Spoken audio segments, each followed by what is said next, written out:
today's session of Indonesia Real Estate Market Update for the first half of 2022 Occupiers session. Before we start our webinar, I have a few information in regard to today's session. The audio and video for this webinar are being disabled to avoid noises, and we will only enable audio and video for our panelists. This webinar is being recorded, and we will share the recorded file and presentation slides to you tomorrow morning via email. We will have a question and answer session at the end of the webinar, but please feel free to type your question in the question box. And although we may have a limited time to answer to your questions, we will send an answered question to your email inbox. If you need any help with the webinar, please type your question in the chat box, and our webinar host will help you. Along with the recorded version tomorrow, we will send survey link for you to fill. We appreciate if you have time to fill out the form to ensure that we can create a more efficient webinar next time.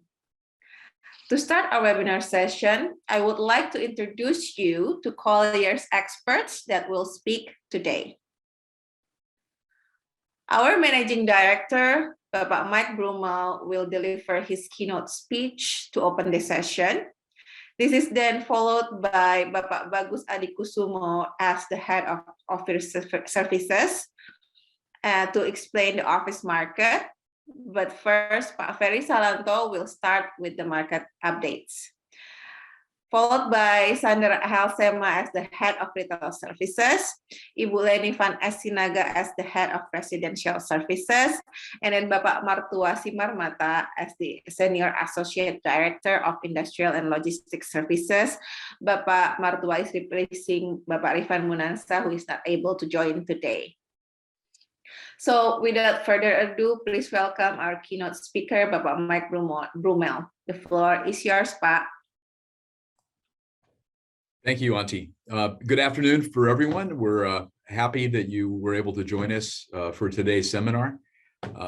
First of all, we're directing this seminar to occupiers, and I'll just give you some general trends that we see in the market that impact occupiers, and additionally talk about some of the asset classes before I turn it over to my colleagues who will address these issues in more detail.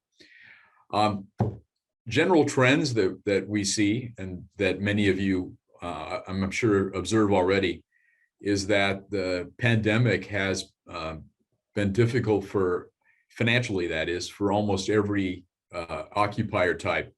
I can't think of any occupier that wouldn't be somewhat unscathed, except perhaps for the people in the logistics sector who have benefited from e-commerce while people have stayed at home. And just as it appeared that the pandemic was over, we're starting to see waves of COVID cases, for example, here in Jakarta. So it's hard to know if it's something that we're just going to have to continue to live with, or something that we can look forward to getting out of in the next few months. But in any case, I think not only have occupiers been financially in distress, developers have been as well, and not just developers, but companies that own property that may be pushed to sell those properties to get some cash to pay off some of their debts. So as an occupier, there's opportunity for those that would like to buy from property owners, and also for those that would like to lease from property owners. So it's a great time to be an occupier. It's definitely a tenant and buyer market. Nonetheless, there's concern on everybody's part, whether they're occupiers or developers, because of inflation, high interest rates that are expected in the future, and recession. So the good thing, I think, is Indonesia may be in a better position than many countries because of the natural resources that Indonesia has been blessed with. I understand coal prices are at the historical high. We have, I think we're the biggest source of nickel, which are important for electronic vehicles. So I think that I'm happy to be here in Indonesia, not in some other countries at the present time. One other trend that I thought I'd mention is that over the last year or so, we have seen an increased interest in ESG, and in particular the E, which is the environment. Occupiers are looking more and more for occupancy in green certified buildings. And even there's a certification process for tenants themselves, regardless of what building they're in. And we're seeing a number of MNCs now that are asking for assistance from companies like ours to be certified as an occupier, as a green occupier. In terms of the different asset classes, industrial and logistics, as I said before, seem to be the strongest and the healthiest. Nonetheless, there is quite a bit of opportunity, I think, for occupiers. That's because there is vacant space available, and there are a number of new entrants to the market that are very, very eager to do build-to-suits if you're looking to lease. And in some cases, there's companies that are looking to exit the market, and they're buildings to buy. So I think there's some good opportunities there. Retail, as everyone knows, has really struggled. A number of landlords have been gracious enough to reduce rent during the COVID period. Mall traffic is certainly picked up, and I talked to one developer that said that the traffic was even better than it was prior to the pandemic, which was good news. That's in a typical mall, perhaps, but in the CBD, retailers are very much struggling. I know in many downtown complexes, the retailers went out of business during the pandemic, and they might be thinking long and hard about whether they want to open up again in office buildings, because there's a big question mark about what the occupancy of those buildings will be. Residential, we see a number of unsold and vacant apartment units and homes that had initially been bought or developed for lease to expats, and many of those are vacant. We were talking to a group yesterday, and they mentioned that there is some movement toward lobbying to allow foreigners to be able to buy apartments on the same basis as Indonesians can buy them. So that will be with a HGB title. So that will be an interesting one to watch as we go forward.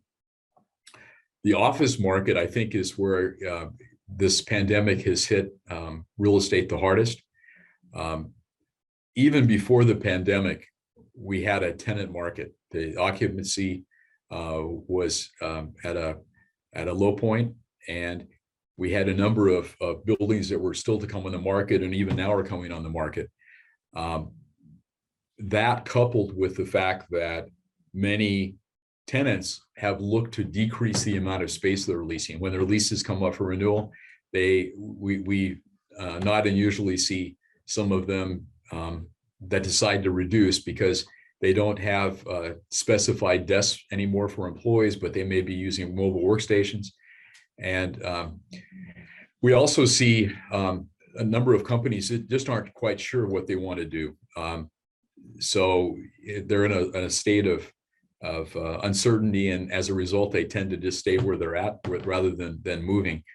They don't know whether they need to decrease the space, by how much, they need to reconfigure their space.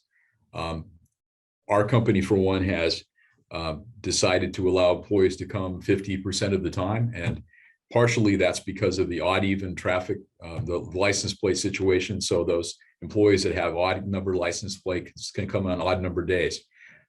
Some companies and many local companies have required their employees to come every day or almost every day,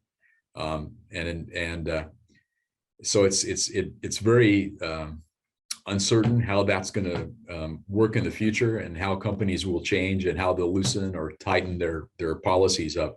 And therefore, it's difficult for companies to plan how much space they do need for the next 3 to 5 years. Nonetheless, the companies are, when their leases are up, there's some great opportunities out there. The buildings that are coming online are offering some very attractive rental packages.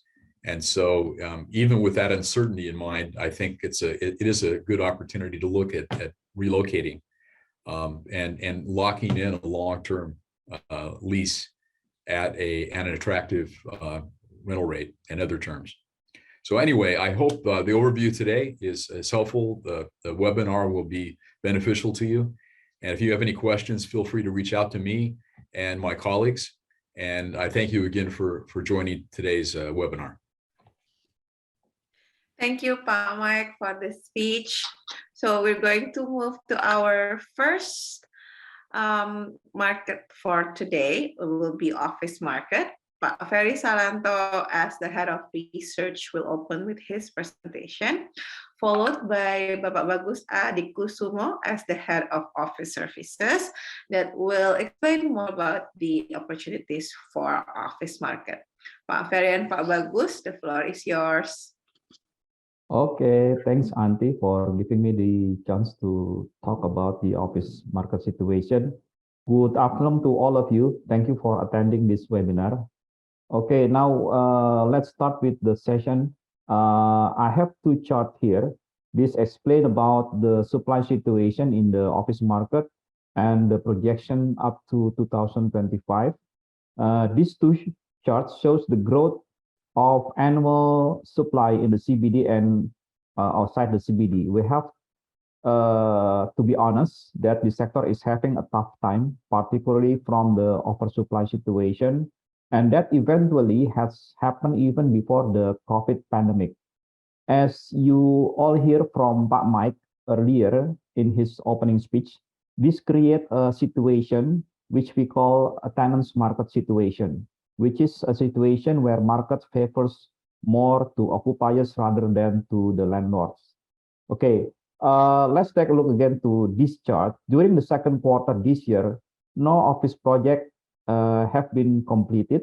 Total supply in the CBD stagnated at about 7 million square meter, and in outside the CBD itself is about 3.7 million square meter. We also see that the groundbreaking activity slowed down, but some projects are still underway. From the chart, we can also see supply will only grow about 2% from 2022 to 2025. And so far, we see the addition of supply will be very moderate. Mainly, if we see let's take a look at the chart. If we see at in 2024, no new office building will be added either in the CBD or outside the CBD. So the moderate growth in supply will help ease the oversupply situation when we hope there will be room for the office industry to improve the overall occupancy performance. Next slide, please. Okay, during our survey in the second quarter, many office occupiers have started gradually switching back to working from the office. Quite a few companies started to seek sustainability and technology integration and prioritizing employee health and wellness. The improving health outlook, particularly with the slowing cases of COVID and the rise in the economy, should support a recovery of office leasing activity.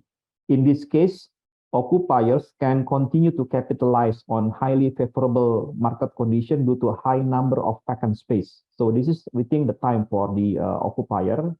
And then from the landlord side, we see that a swift in economy recovery is expected to enhance the business confidence. Average occupancy rates have yet to show post-pandemic improvement, and then restriction on office activity have been lifted, allowing companies to implement work from home, work from the office at 100% capacity. This is expected to increase demand for office space. And then several companies in our note, including service consulting, ministry or government-related company, finance-related company, community association, energy and agency are quite active in looking for office space, both for expansion or relocation. And also, social media platform companies require large space for their head office. Next slide, please.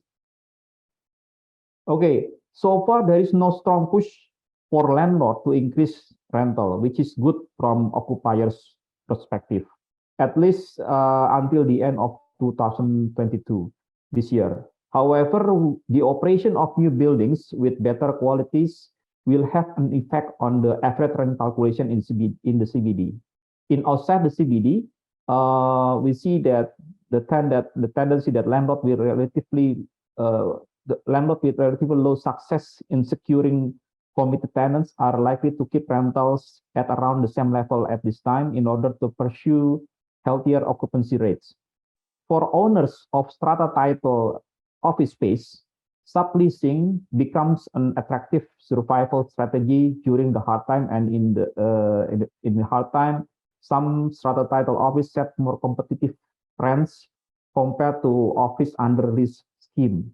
This is intended to immediately fill in the vacant space and help landlord or unit owners cover service charge costs.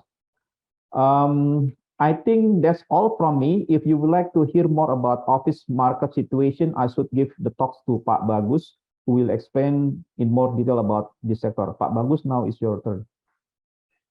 Thank you, Ferry. Thank you, everyone, for attending our today's webinar. We're discussing about the first half of 2022. As you can previously see from the Pak Ferry presentation, that the supply will still be continue until 2025, at least in the CBD area. If you pay attention in the 2025, it will be another 130,000 square meter additional. And then this additional will be there for sure because this building is actually already 80% completed. So this tendency will continue push the office market into oversupply. And then the fact that the demand is still limited, that will continue to drive rent and occupancy rates to go down. And then as mentioned by Ferry and also Pak Mike in the opening remark, it's still going to be a tenants or buyers market. And then it is definitely an opportunity for occupiers when it is time for their lease to be expired, whether to renew or relocate to a new building.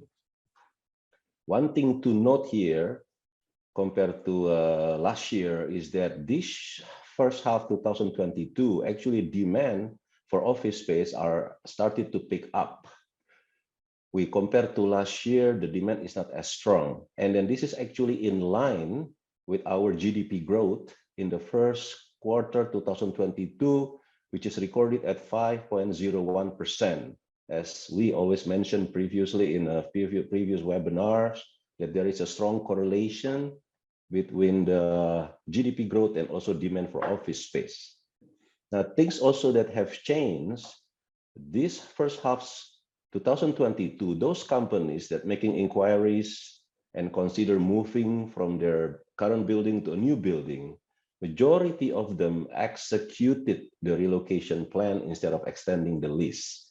This is different from last year where we have enough inquiries, we help occupiers consider moving, but at the end of the process, most of them decided to extend the lease. So this is actually good news in the office market, even though it is quite struggling, but it's good news in a sense that demand is picking up, companies are more confident, still continue moving, even though COVID pandemic is still there, but in a manageable mode. And then, yes, there is a possible recession in the world, uncertainty, but companies in Indonesia, I guess they have adapted and adjusted to the situation, and they continue to look for a better office facility and executed relocation in the first half. And we hope to see also in the second half. Major occupiers will still are the same, which is mostly dominated by e-commerce, all these technology companies. Consumer products still one of the major occupiers and continue to be present, and some of them are expanded. government-related companies, so either state-owned companies or government institution, their space that they have and own are not enough, so they continue expanding to a commercial office building. And then, as Pak Mike mentioned, also logistic. Logistic has improved a lot in this current pandemic, and driven by the e-commerce business. Lately, as you are probably have seen report or news that the e-commerce business started with the startup companies after they raise enough fund. Now their business is having a really strong competition and compromise. So some of them are closed down, some of them have downsized significantly, but we hope it does not come in a big impact to Jakarta. Next slide, please.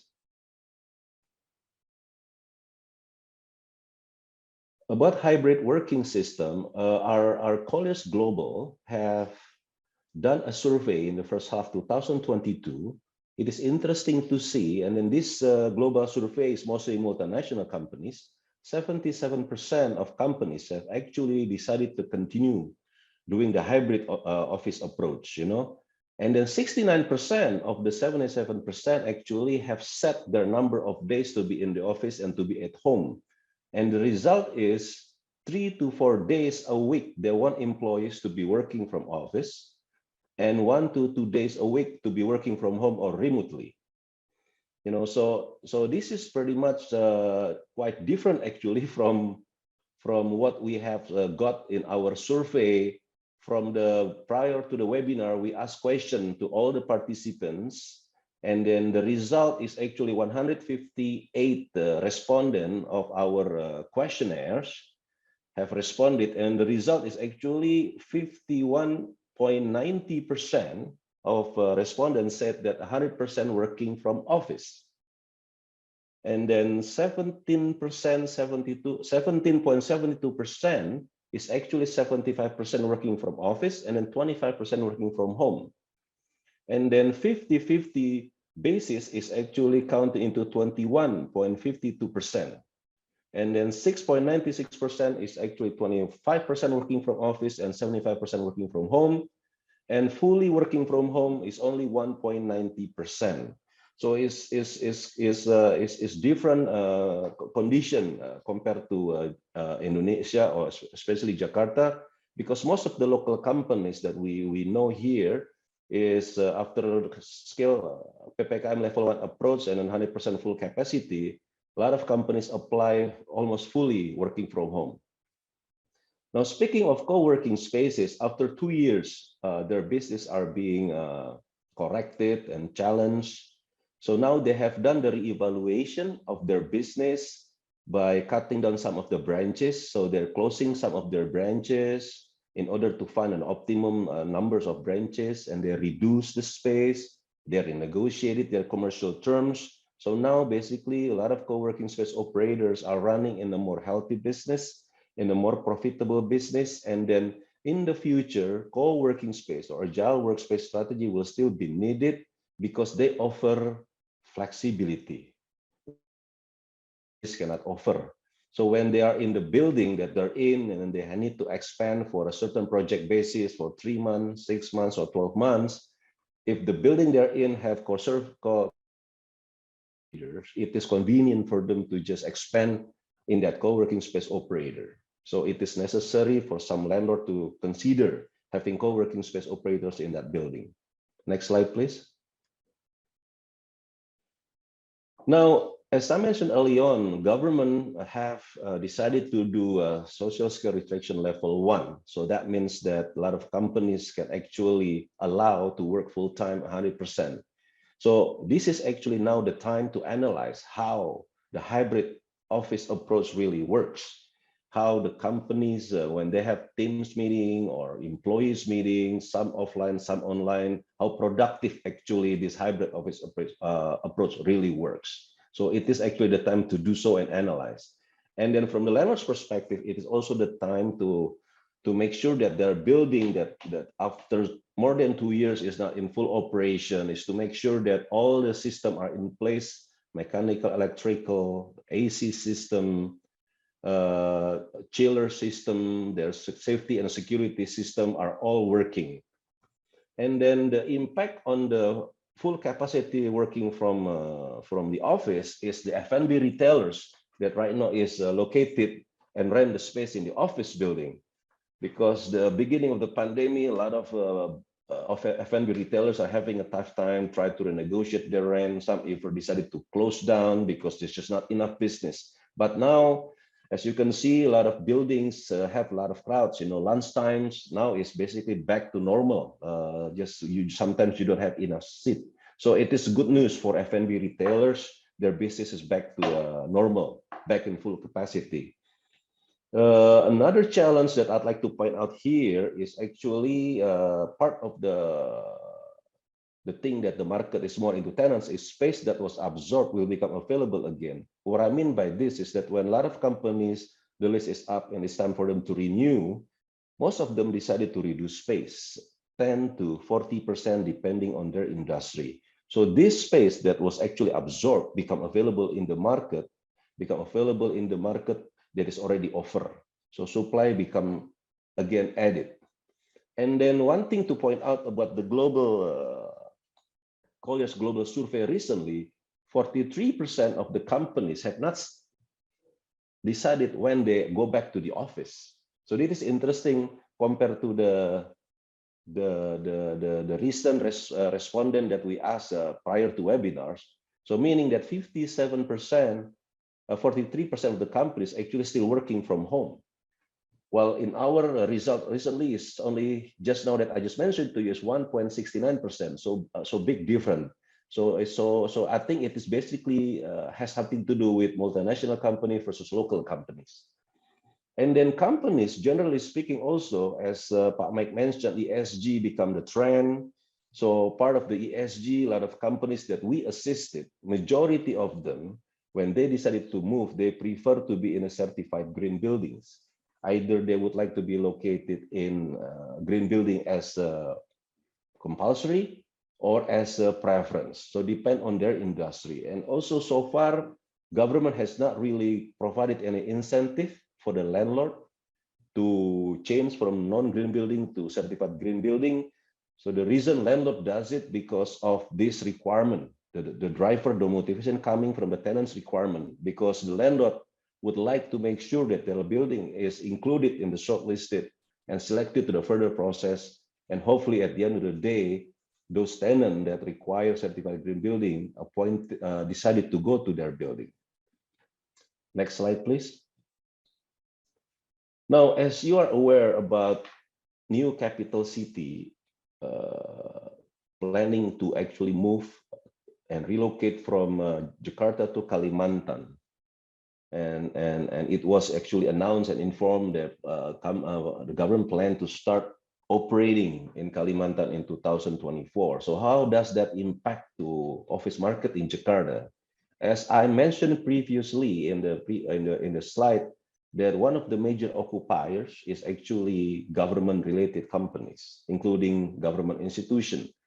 So as they are the major occupiers, if those companies are instructed to also move to Kalimantan, it will impact the demand for office space. It will reduce, and then the demand is going to be less. So it will drive down the occupancy rate and also the rental. And also the building that they're in right now will be vacant if they move, right?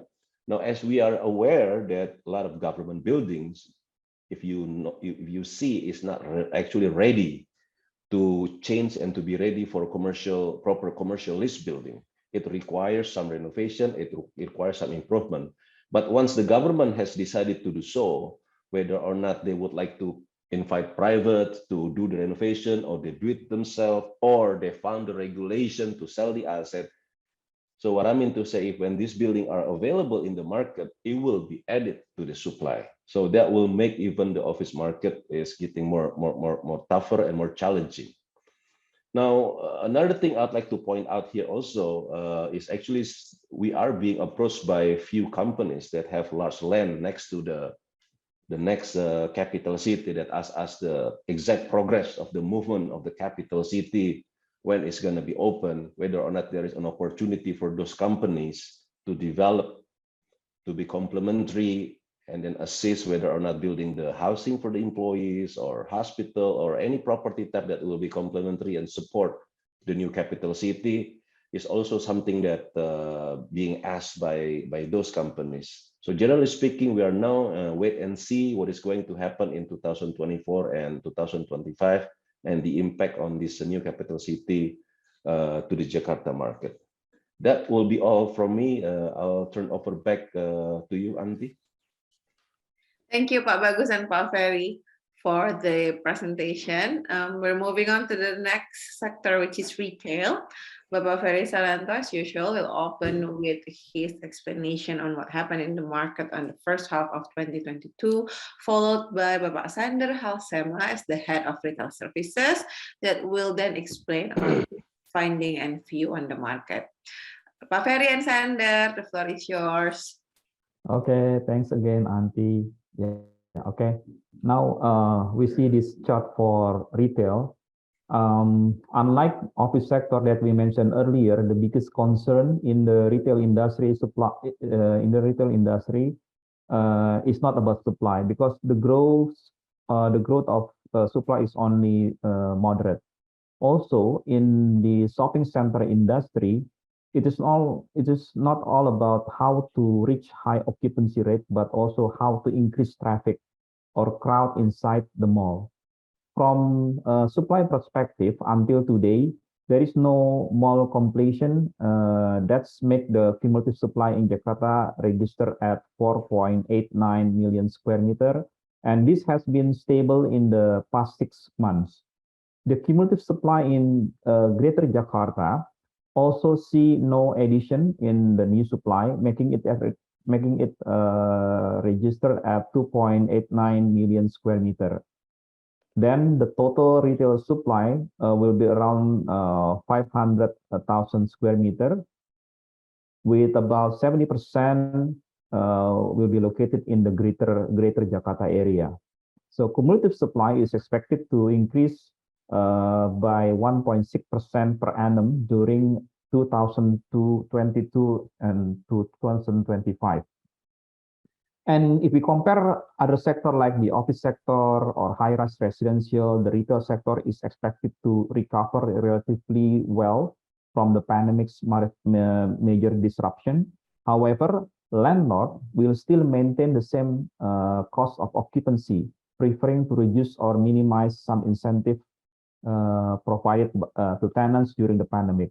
As a result of this, overall rents have remained stagnant in the first half of 2022. Now, rent is registered about 566,000 rupiah in Jakarta and 384,000 rupiah in the Greater Jakarta area. In line with the expected improvement, some shopping malls already have waiting lists of prospective tenants, and will likely be more confident about increasing occupancy costs, but that will be very moderate in our view. Next slide, please. Okay, we expect an improvement in terms of retail space absorption, but the addition and the completion of new shopping malls will likely impact to the average occupancy rate calculation in the coming years. So in Jakarta, if we look at a relatively limited future supply projection, occupancy is expected to trend upwards up to 2025. But in Greater Jakarta, a larger projected additional supply will be a challenge for projecting the occupancy rate in the next 2 or 3 years. But the good things about the easing policy movement restriction can be seen in the mall traffic number that has improved and reached about now is about 80% of the visitation number during the normal period. And during the pandemic, traffic inside the mall has dropped as much as 40% if we compare to the situation before the pandemic. The holding of more event and exhibition previously prohibited under COVID restriction contributes to the atmosphere in malls and is expected to help speed up recovery in the retail sector. After this, Pak Sander Halsema will share his experience in handling his client, and also explain in more detail about the retail market. So, Pak Sander, please, this is your time. Thank you, Ferry. Hello, everybody. Good afternoon. Thank you for attending this webinar. In the first half of 2022, we really saw a positivity returning in the retail market. Many national and international retail brands really started to focus on expansion again. They're also trying to reap the benefits of more landlord flexibility and strong locations that were available in the market for rent. We also see a lot of foreign retailers from China and Japan, for example, coming to Indonesia to expand their business in this market. And for national tenants, we see an increase in collaboration between mall landlords and UKM, like in Sarina, for example, where more local brands and galleries are opening up to attract new customers. This is also supported by the Indonesian government, which is emphasizing the importance of the retail sector in contributing really to the recovery of household consumption. And by organizing the 2022 Retail Summit, they hope it can help increase domestic consumption and create opportunities for SMEs in the country, the creative sector, and also for shopping centers throughout Indonesia. Like Ferry already said, if we look at the occupancy, many landlords saw traffic coming back to their malls, stating that their traffic has reached about 80% of pre-COVID numbers. Obviously, these numbers differ per mall. There's certain malls that are having higher traffic in the CBD area in Jakarta, for example, and there's some malls that have a little less occupancy. And some malls are still trying to recover from the COVID period, and during which they have lost many good tenants in their assets. But in general, we can say that traffic has been increasing each month, with large crowds going to the major malls in Jakarta over the weekend and also in the evenings during the weekdays. If we look at the rents, most landlords continue to focus on increasing their occupancy and prefer to maintain the same rental rates in the past 6 months. We do see a slight increase in average asking rents in Jakarta, though, due to new retail assets coming onto the market. Some malls that have maintained higher occupancy rates during the COVID and also now during post-COVID, basically, are likely to consider setting a slightly higher rents going forward this year. Next slide, please. So I'm going to jump a little bit into e-commerce, because over the last few months, we received a lot of questions about the impact of e-commerce on brick and mortar stores. Obviously, during the pandemic, we saw a massive increase in online sales here in Indonesia. But nevertheless, we see more and more pure e-commerce players that have discovered the relevance of brick and mortar stores and have started to open physical stores. An example in Indonesia is JD. Because with a pure e-commerce model, margins are very thin and logistic costs, among others, remain to be very high. In the previous webinar, I also stated this, but brick and mortar stores will always be very relevant. And in the post-COVID era, you could say they're really back. You can see that in traffic to malls, for example. During COVID, of course, different necessary measures were implemented by the Indonesian government that had an impact on mall visitation, on offline retail sales, and consumers also were reluctant to surround themselves with large groups during the COVID time. But now in the post-COVID era, we see that visitation went up. Consumers like to visit physical stores and experience product again, and to hang out, of course, with their friends in F&B outlets. So brick and mortar is really still very relevant. We also need to state, though, that retailers need to continue to work very hard to stay relevant. Consumers nowadays expect more and more experience and want to be pampered. So the mall operators, but also retailers, that need to manage to give them that, and the retailers that can do that will most likely be favored by many consumers. During the COVID period, we also saw an increase in demand for standalone outlets. Many retailers liked those because they could manage their own opening hours. They weren't depending on government regulation. They were, changing opening times in malls or even closing malls. Also, they were closer to the consumers in residential areas. and they could use their standalone sites as online fulfillment centers. This phenomenon is still there, but we've seen in the last 6 months that most retailers now prefer to open at malls so they can reap the benefits of higher footfall that these malls offer them. Standalone sites are still sought after, but mainly by stronger international and national brands that have that pull factor to attract consumers to their stores. Bagus already mentioned this a little bit. Retail and office buildings. Over the last 6 months, office owners struggled a little bit to fill up the spaces that became vacant during the COVID period. And still there are many good units available at different office locations.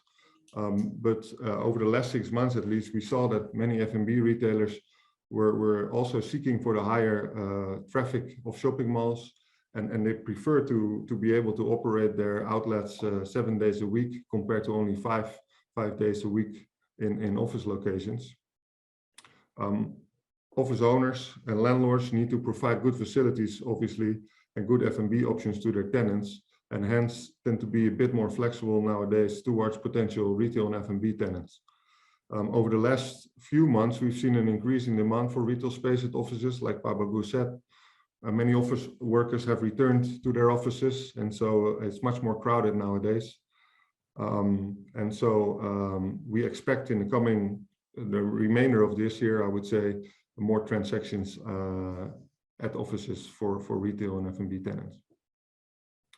Next slide, please. So, yeah, let's see. Opportunities for retailers. First, retailers can benefit from more landlord flexibility in rental and payment terms, as many mall owners in different grades are still focusing on increasing their occupancy. And as stated in the previous slide, office owners are also looking for good F&B tenants to take up their available spaces. We still see flexibility from landlords in terms of rental rates and payment terms.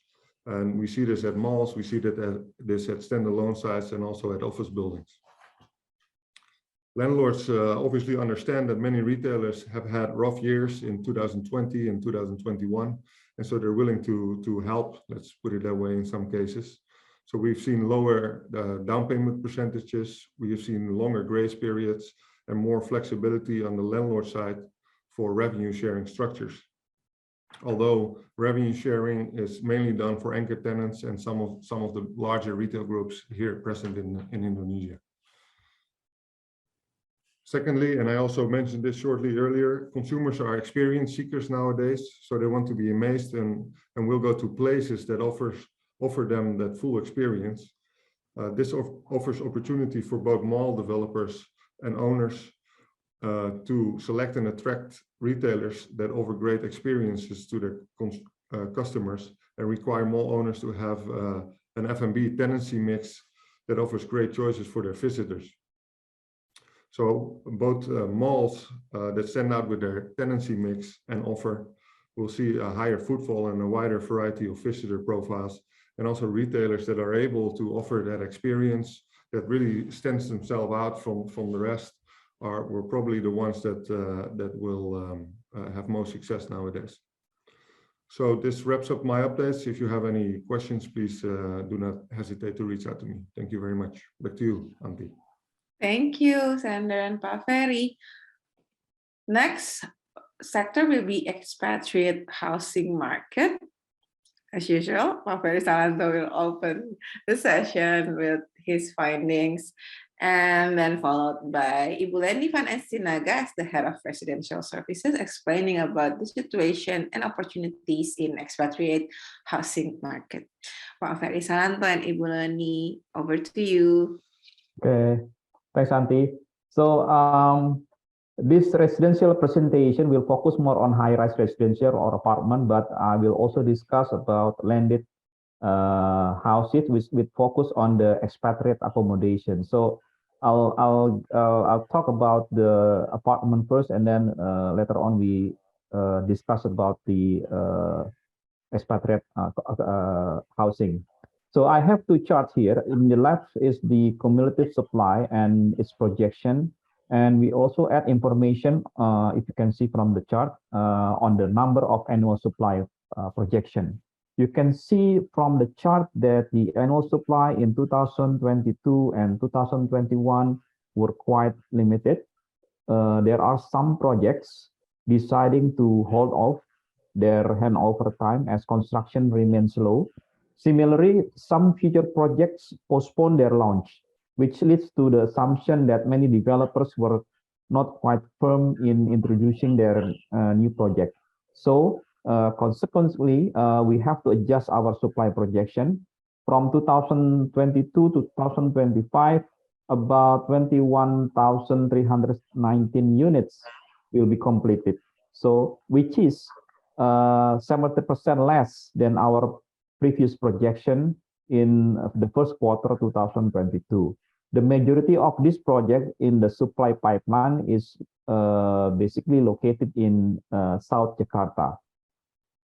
In the right chart, you can see number of units being absorbed every year. This is basically has been trended down. Even if you look at the chart, that's happening before the pandemic. Most apartment buyers are still motivated to invest. From our survey to most of the apartment in Jakarta, around 60% are investor buyer that buy apartment. They are typically seek for yield and capital gain. But the market is currently a bit stagnant, which we can see from the relatively low rent in the next slide and the sluggish price appreciation. Further, finding a lessee is still very challenging, while they are still obligated to pay maintenance, utility fees, as well as the annual building and land tax or PBB. Apartment units may not be a lucrative asset in this current market situation, and so is not a liquid investment item. In addition, the primary market, or we call it the first-hand units, is currently losing its appeal, as the secondary market could be offered as a very competitive price and even sometimes fitted out as a furnished units, and they are less expensive than the new ones. Next slide, please. Okay, please look at the above left chart.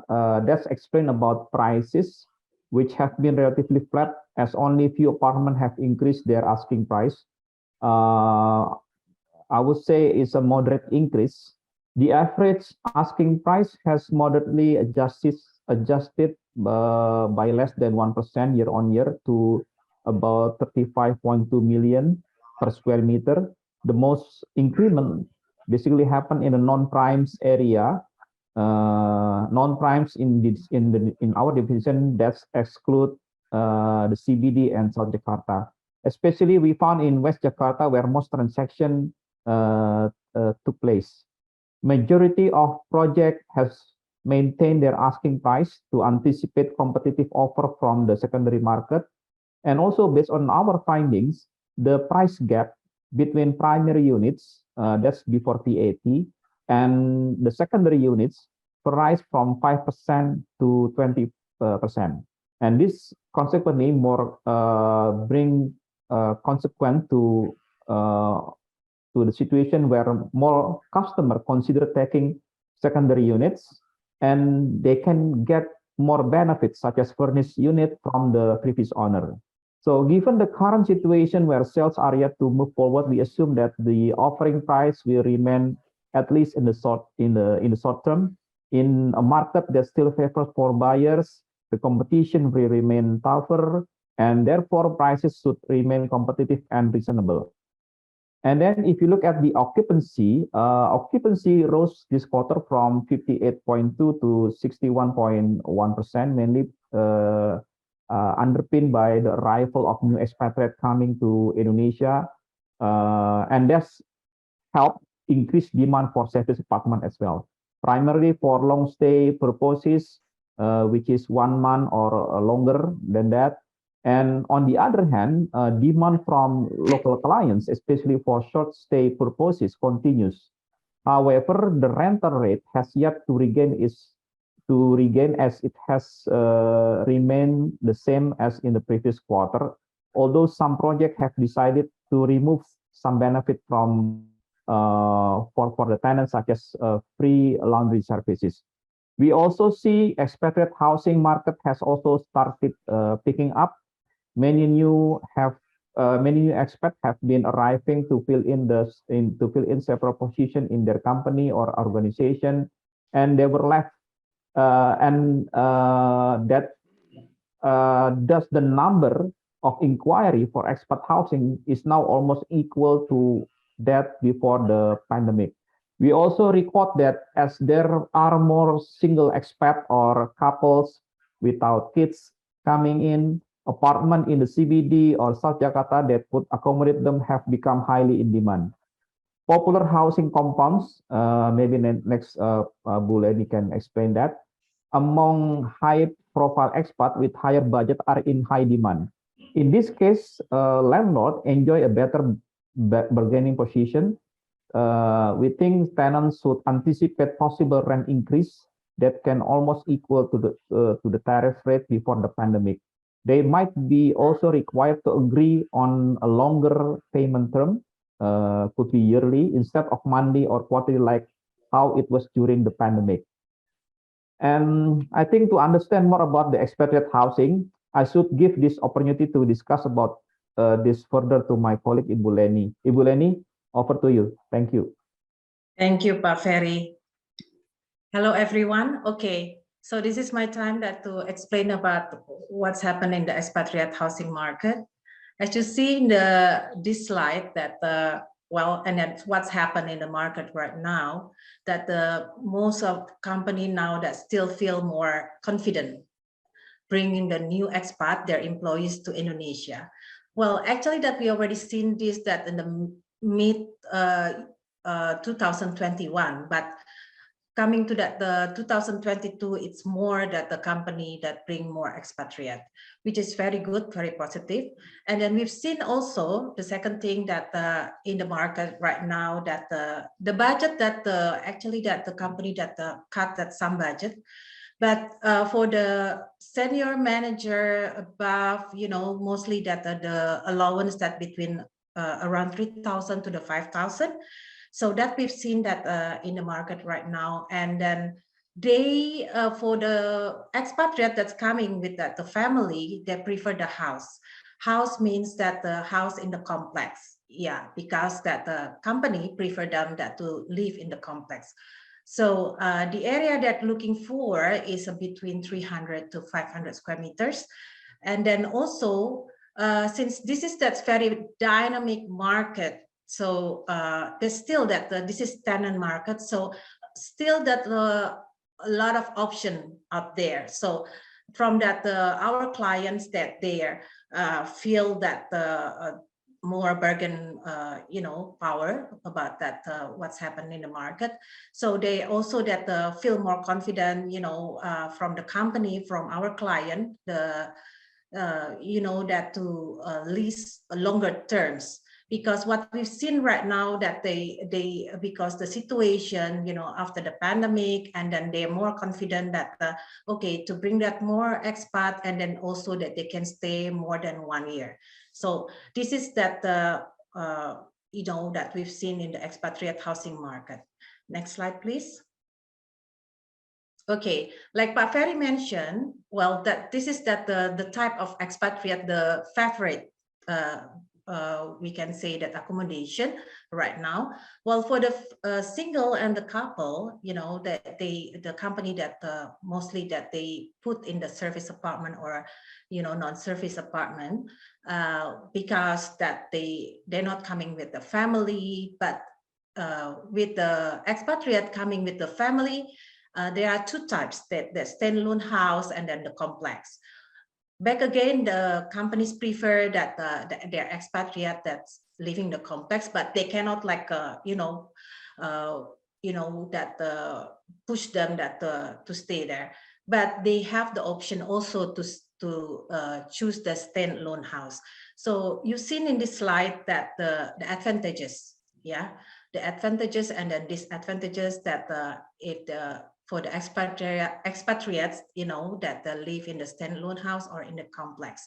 So still that the favorite that the complex, because the complex means that give that the complete facilities, the security, 24 hours, and then of course that the management take care everything for the maintenance, So I think that for the owner, the landlord who has that the complex, that this is also, that's a good thing, because the company also doesn't want to pay the extra cost, because they want that everything include in the rental.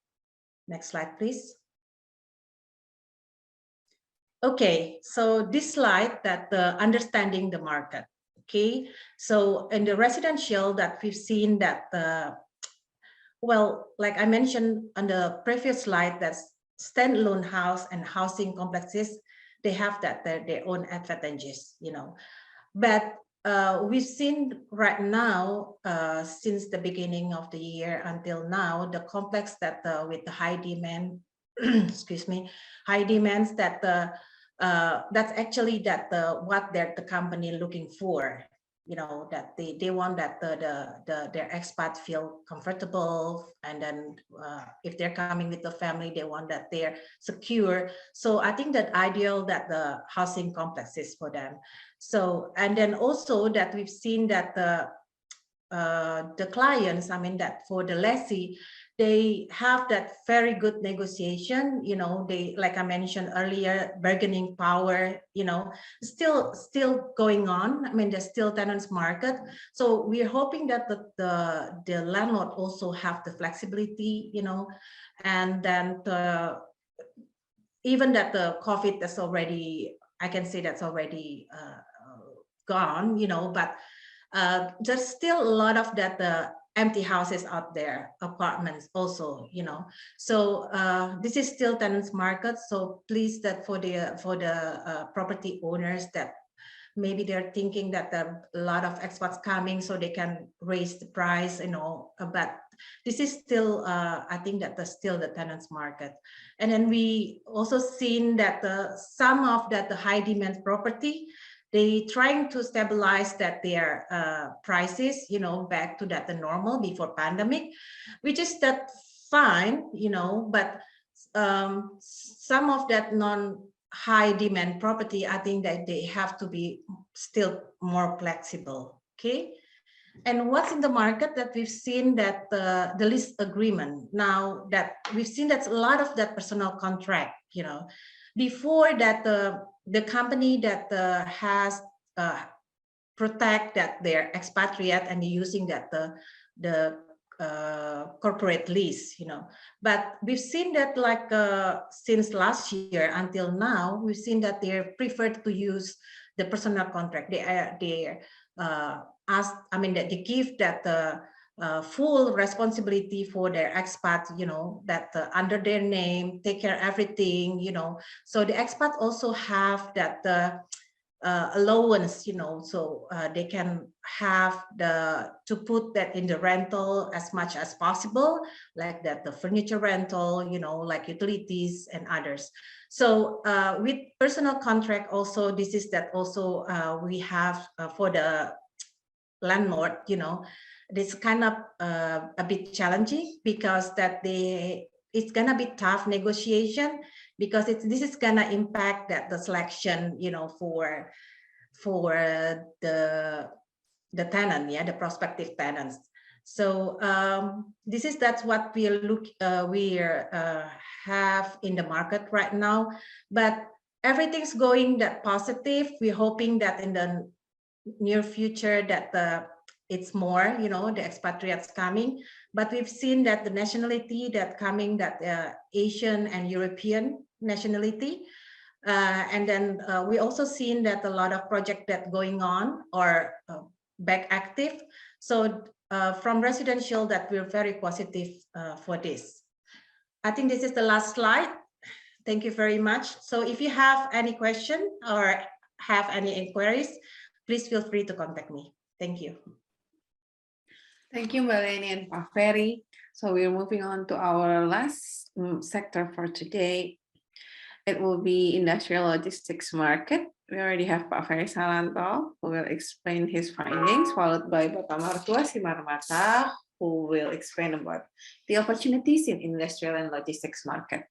Pak Ferry and Bang Martua, over to you.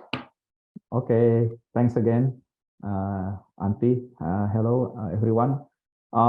For the industrial section, you have two charts here. And I would say I'm quite confident to say that the industrial sector has entered a recovery phase earlier than any other property sectors. As Pak Mike mentioned earlier, the logistics sector is enjoying the current situation with better performance than any other sector. And from the chart here, you can see the number of industrial land being absorbed.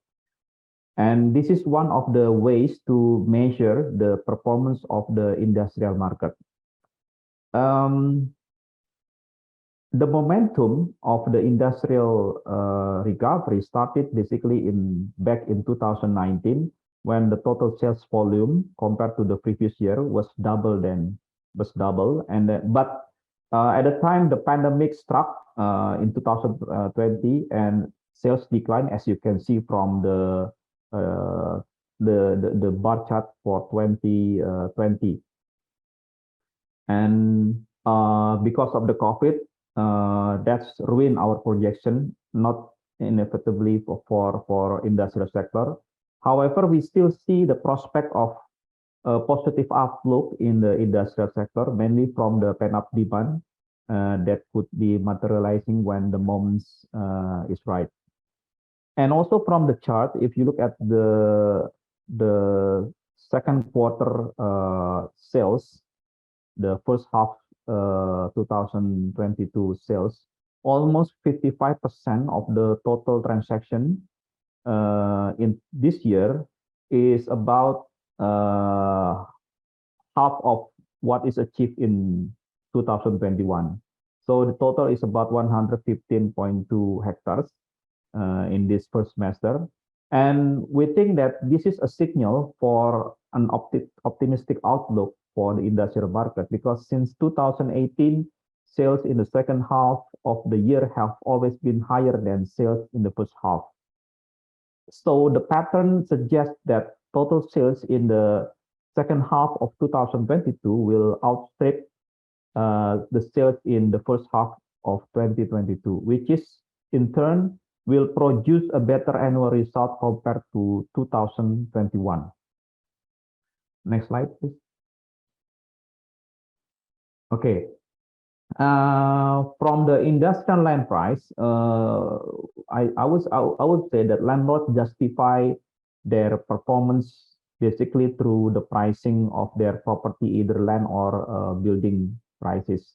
This might not be in line with the gradual land absorption that we saw earlier in the first chart, but we still see that this should be acceptable in the current situation, where the gradual increase in the transaction volume and land inquiries has had little impact on the land price increase.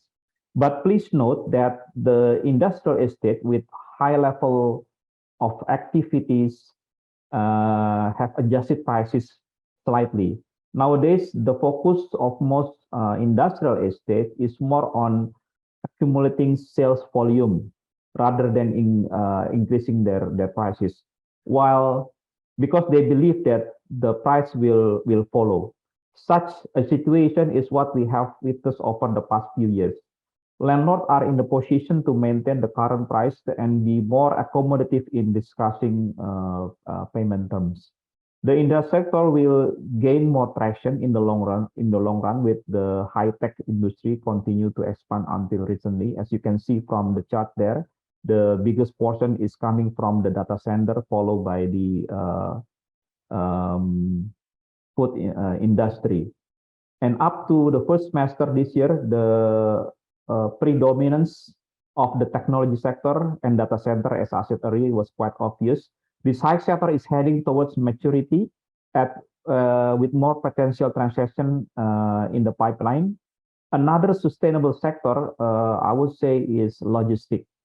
That has been mainly stimulated by the growing needs for storage and distribution center.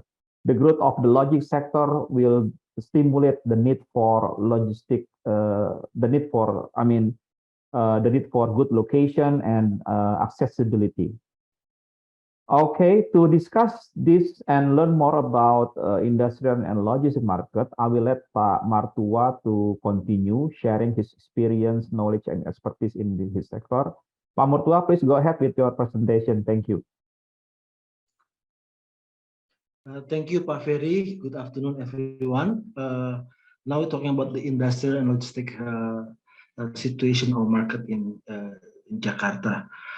First one is basically we're talking about the change in property industrial climate. As we can see that the government now pays a great attention to the industrial sectors, because of the large amount of investment invested in Indonesia and going to invest in Indonesia. As mentioned by Pak Mike earlier, that we are blessed by very rich natural resources, such as like nickel, which is going to be the used as the main component in battery for the electric vehicle. That's why the fact that Indonesian government also lift up the regulation in quarantine for traveling overseas, that also boost the number of teams that from overseas that arrive to Jakarta for inspection. This will help the or become an opportunity for them to see directly the condition in Indonesia, which delayed due to the pandemic. We can see that now Indonesia is very serious. We want to open up more opportunities to compete with other Asian countries. Next slide, please.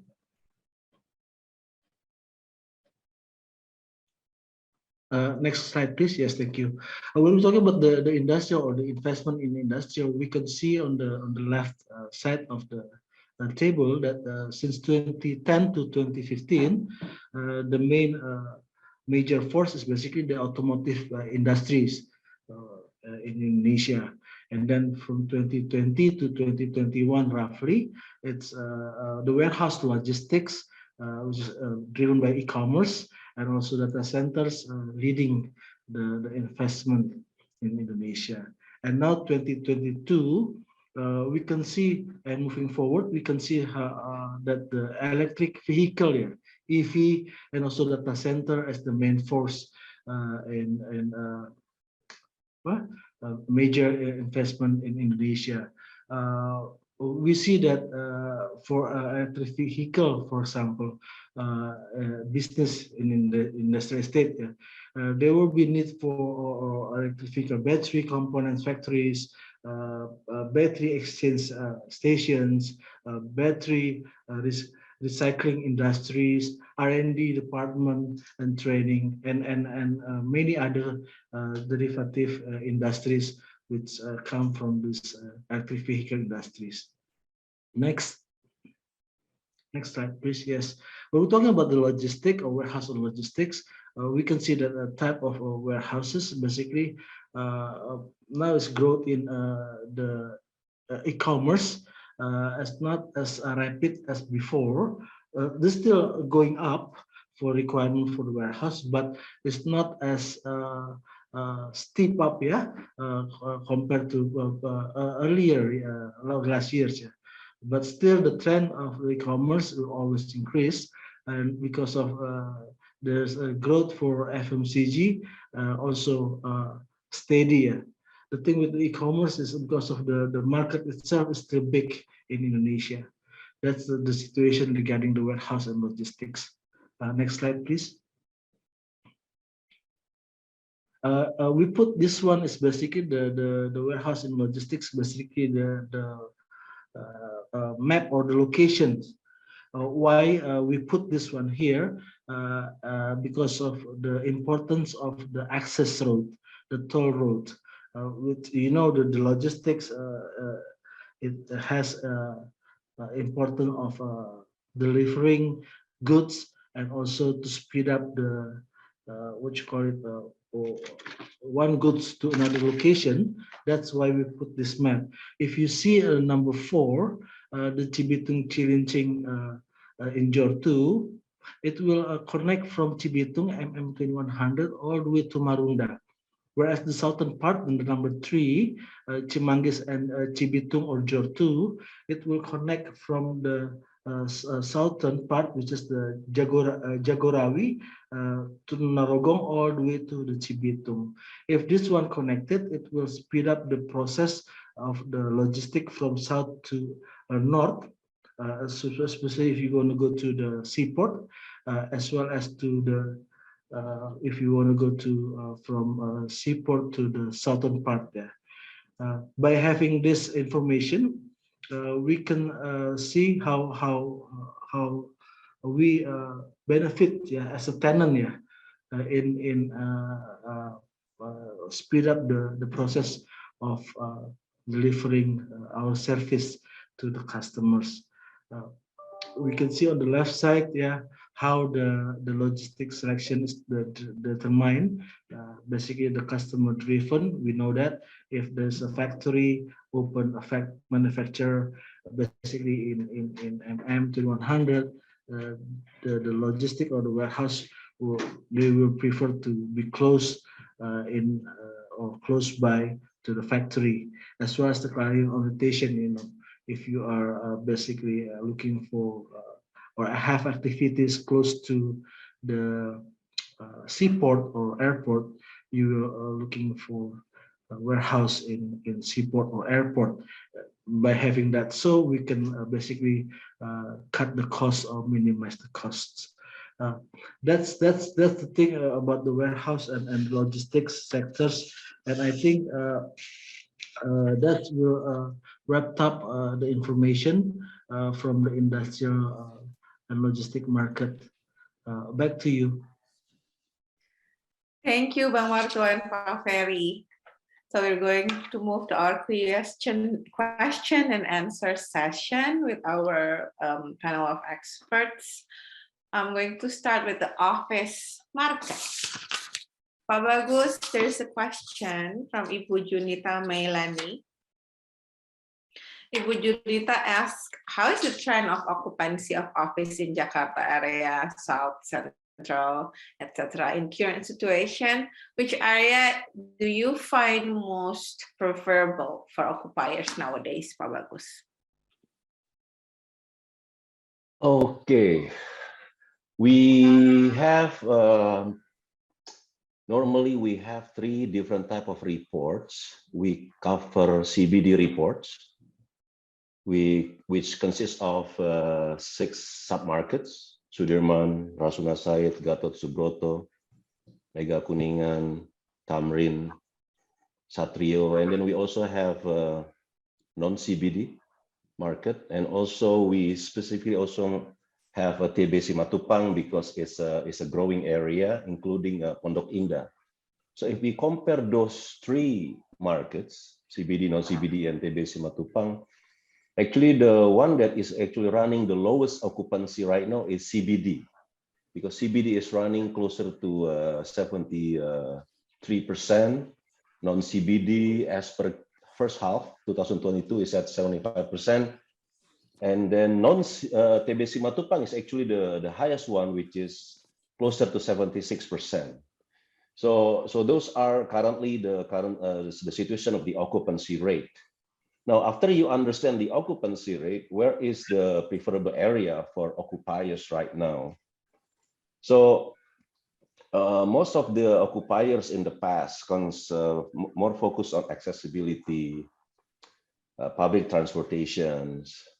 And then what has become the game changer in the future, the way I see it, and also it's also become more and more requirement by many companies, not only the certified green building, is the fact that the building or the area is located very close or walking distance or directly connected to MRT, which is train station, or the future LRT, and also commuter train. Okay, why is that? Because the LRT actually already, the first phase is connected from Cibubur and Bekasi. So employees that live close to that LRT station can easily go to the city without going into the traffic and spend a lot of time taking normal public transportation.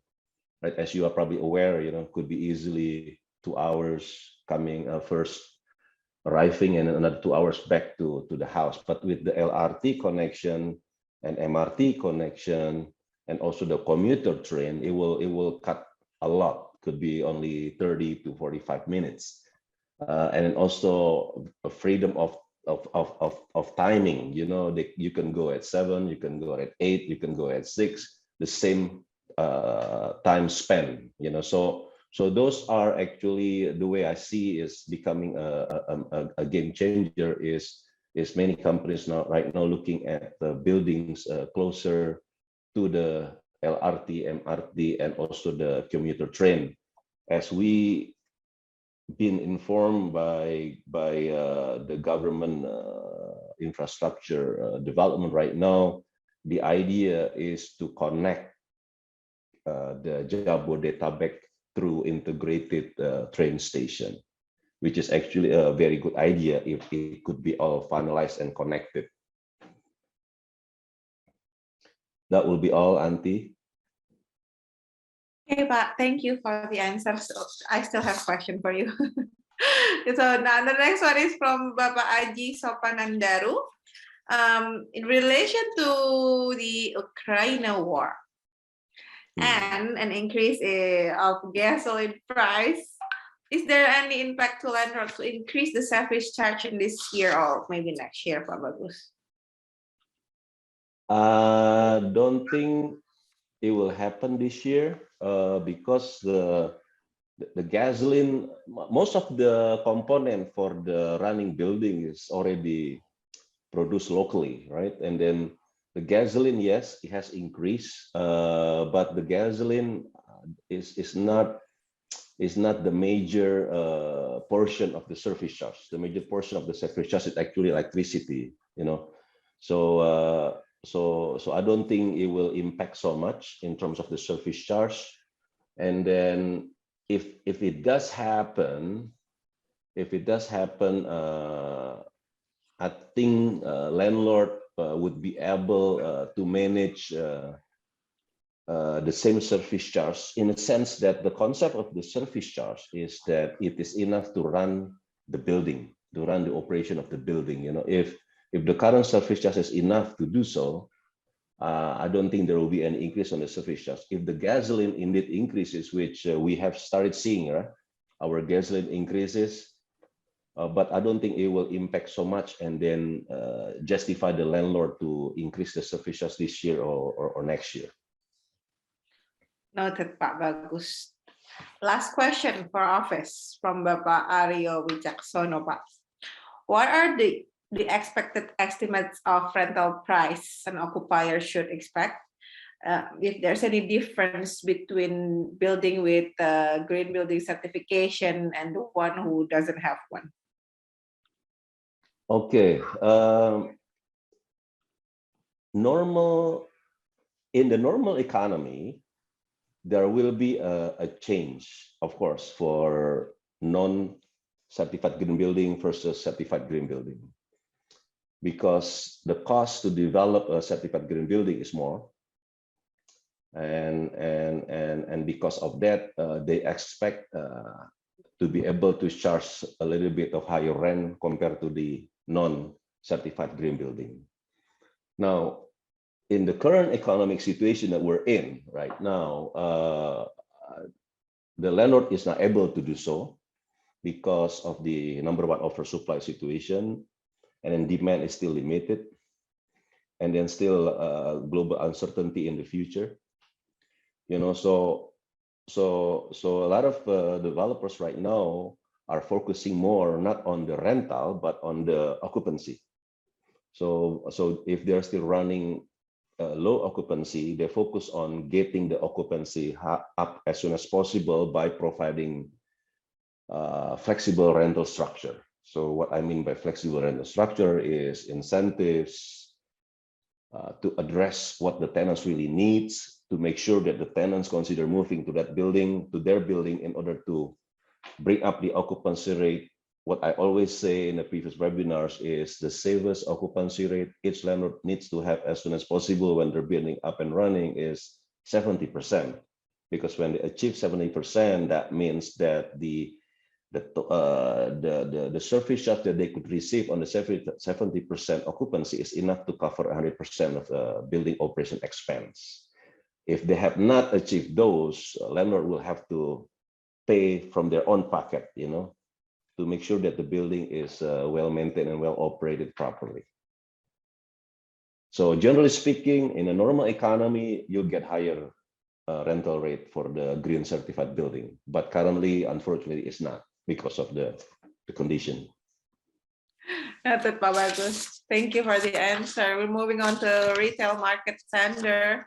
There's a question: as retail tenants, should they be worried there will be a problem in terms of traffic numbers, since the government's just announced a vaccine booster requirement to visit shopping centers?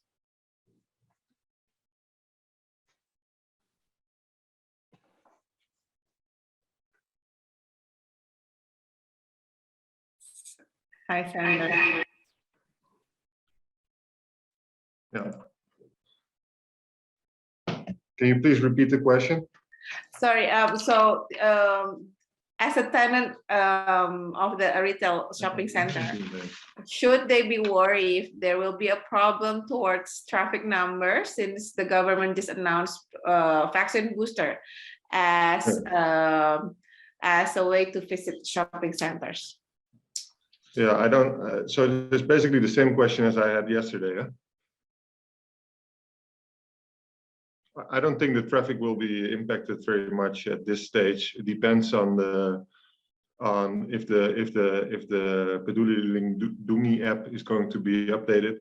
Right now, you need to have 2 vaccines in order to get the green light to go in. I'm not sure if the boosters will be added to that. But then also we see right now, if you go to different buildings, whether it's office buildings or whether it's shopping malls, the security doesn't seem to be paying a lot of attention to that. And so unless also they are being trained to be a bit more strict, then I don't think the traffic will be impacted much. Thank you, Sander. Moving on to industrial market. Pak Martua, Bapak Harkinto Justian from Sinarmas APP asks, there's a question from him. How is Industrial 4.0 going in Indonesia, based on your opinion? Well, when we're talking about the industrial revolution, Industrial 4.0, we can see that maybe the background a bit.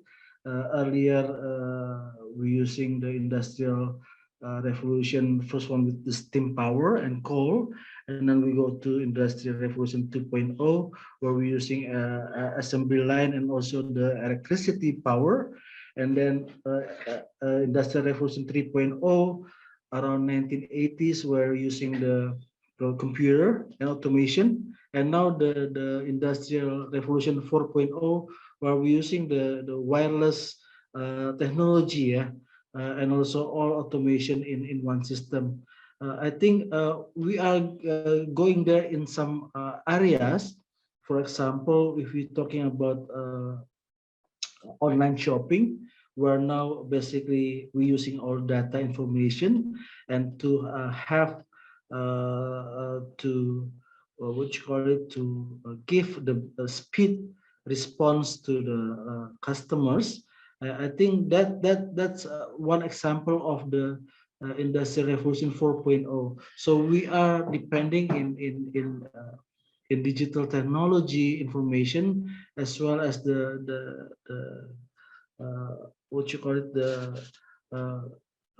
wireless technology. Yeah. So, but in some area, we still can see that as in Indonesia, we have very populated workforce, very high. So in some industry, we still using labor intensive industry. So I think it's depend on what sectors. But we are definitely we are in line in process with the 4.0 industrial revolution, but still we have to also pay attention that due to the infrastructure, yeah, limited so fiber optics, and we limited also SDM, yeah, sumber daya manusia, labor. I think that will take some time for Indonesia, but we are going to that direction also. I think that can give situations, yeah, to the question. Thank you, Pamar. Next question for industrial from Yes. Bapak Yudhistira Chaniago. In terms of industrial and logistic market, how do you see the Surabaya market in terms of industrial? Yes, after Jakarta, always the second question is Surabaya city. Surabaya, we know is a second port or the main port actually from Java Island to Indonesia, East Indonesia area. So the logistics, the shipping, the distribution of goods, it's also very high and also big sectors in Surabaya. In Surabaya, you can see there is it divided into two areas, the northern part as well as in the southern part. The northern part, we can see the Margomulyo, also Wilangun, Kalianak areas, yeah, which is close to the Tanjung Perak seaport for the distribution outside Java to Eastern Indonesia. Whereas in the south part, you can see the Sidoarjo, where the warehouse or the logistics supporting the manufacturer, or in Ngoro, Mojokerto, or in Pasuruan. So they have these two area with different functions actually. The other one is to supporting the logistics for the manufacturer activity. The other one is basically to support the distribution or logistics. Yeah, that's Surabaya. I think that can give the answers. Yeah, the situation in Surabaya. Yes, correct. Thank you, Pak Martua. Moving on to the expatriate housing first, Ibu Lenny. Do you see a trend that maybe nowadays people are more using a personal contract instead of company's contract? Is there something that's going to happen a lot in the expatriate market housing, Ibu? Yeah, actually that we've seen going there to they will, I mean that in the near future that will more companies, to use that personal contract. Like I say earlier, I think that that's because that the companies want to give that doesn't want to really involve to with the housing or allowance and everything, so just leave it to the expatriate to choose, give more freedom. So they also that have that the what you call that can add in their allowance. I mean that including in the rental, what they need. Yeah. So and then also what I heard that's about the taxes and everything, but I need to confirm about that. But it's going there, Auntie. So it's going there. I think that's more company that we're gonna use that personal contract for sure. Yes. Thank you, Melanie. Last two questions, Pak Ferry, Salanto. This is more towards the residential market in general. Do you see any effect of inflation rate to the residential market, Pak Ferry? Thank you, Auntie, for the question. This is from Pak Faik. Yeah. Correct. Yes. I would say the impact on the inflation will be limited at this current state because what we see from the inflation, of course, several building material have increased their prices, and that will impact to the overall price of property prices, especially for housings.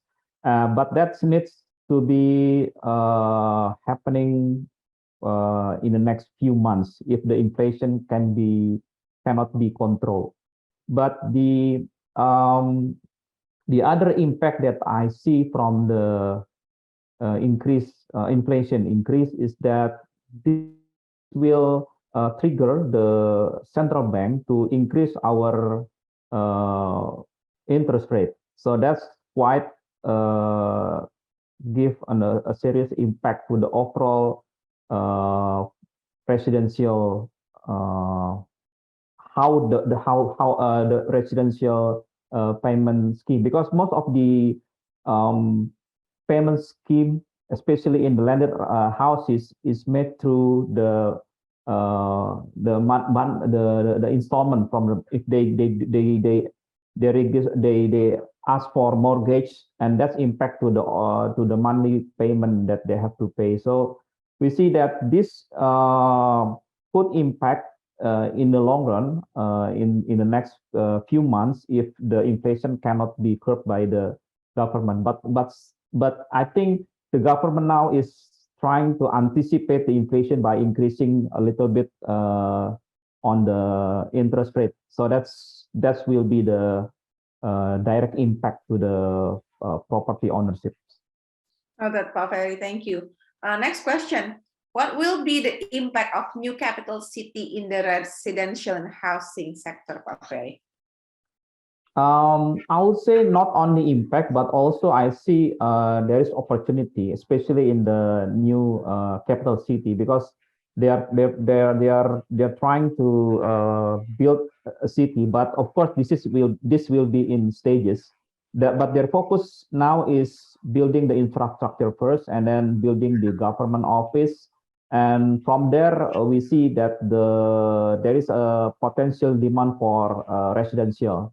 So I think several developers already prepare for building or developing landed houses in the surrounding area to capture the market, especially from the civil servant which will be stationed in the new capital city. But the impact in Jakarta itself, I think that should be very limited, because Jakarta and greater area, we call it Jabodetabek, is a growing city. We still see there are a lot of infrastructure works is going to happen. It's not going to stop until here, but we know that there are several infrastructure related to the transportation which will be built in the next few years in the greater Jakarta area. So that's create basically demand for residential. And not to forget that Jakarta will be focused as a commercial area, and that will still attract population to be close to work in the city. So I think I'm not too worried about the plan to move the capital city, because the function is quite different, and both location will still create demand for residential. Oh, that's Ferry. Thank you for the answer. Our final question, because we're running out of time, we're 8 minutes more than what we're supposed to finish. But this is last question for Pak Martua. This is the question from Bapak Charlie Adiputra. Could you tell us more information for the future commitment from the government in regard to infrastructure mapping that supported, especially new development of East Greater Jakarta with Patimban Port and toll access, Pak Martua? Thank you, Bu Anti. Regarding Patimban, yeah, as we know, our president is Joko Widodo, very which was serious about infrastructure. We can see that the toll road and all those facilities, infrastructures which he built here. Patimban is the same thing. this history of Patimban basically is trying to lift up the heavy burden which Tanjung Priok has. That's why they built Patimban there, and it's already been used, operated since December 2021. Manufacturers, if I can say the brand, Toyota already used the Patimban to export, yeah, and that's the commitment from the government to basically to solve this traffic jam also on the toll road, and also the overcapacity which happened in Tanjung Priok. In 2000, as we know now that the phase one, the 25 hectares, with the terminal cargo, the vehicle terminals, is already built, yeah, already finished. And now we're going to phase two in Patimban Seaport, which they will be started in first quarter 2023, and hopefully to be ready in 2024. So same, still making or build the same facilities, which but bigger, you know. And also that should be completed in 2024. Also, the toll road from Cipali to Patimban, it's going to be constructed early next year and scheduled to be finished 2024. I think that's the commitment that our president stated earlier, and hopefully it could be in place in 2024, because that will help the distribution, the traffic, and also the heavy burden from Tanjung Priok. I think that explains the Patimban. Thank you, Pak Martua. Pak Martua's question will wrap up our today's webinar session. Thank you for all of our attendees for today's. We still have a few more questions that we cannot answer due to time, but don't worry, our team will contact you and email you the answer from our experts. As I think within this week. So tomorrow we also will send you the recorded version along with the presentation slides. Thank you for your attendance today. We will see you for our second half of 2022 webinar in December, hopefully. And stay safe and healthy, everyone. Thank you. Bye-bye.